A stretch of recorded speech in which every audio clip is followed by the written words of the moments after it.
Welcome to qnawire. From the given figure for the problem, we have following situation. A block of a mass m1 is lying on a frictionless table that is connected to a wall here. Here is the wall. And between mass 1 and wall, we have a mass 2 that moves towards the mass 1 and collides with it elastically, which is moving with, so let's call it, this is 2. And this is moving with initial velocity of v2I, collides with this mass 1. We are asked to find what is the mass m2.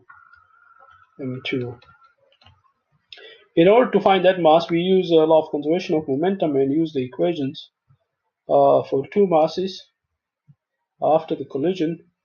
So m1 and m2 are the masses labeled.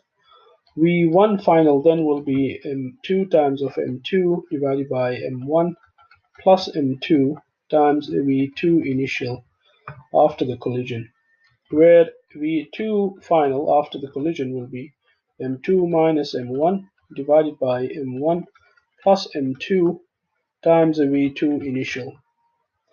After bouncing off the wall, the velocity of a mass 2 becomes minus 2v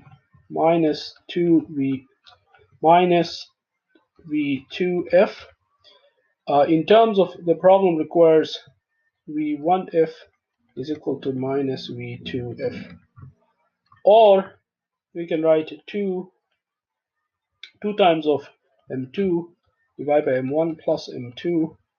v2 initial is equal to minus m2 minus m1 divided by m1 plus m2 v2 initial, which simplifies into 2m2 is equal to minus m2 minus m1, and this implies m2 is equal to m1 divided by 3, where m1 we have is 6.6 kg, then m2 will be 2.2 kg.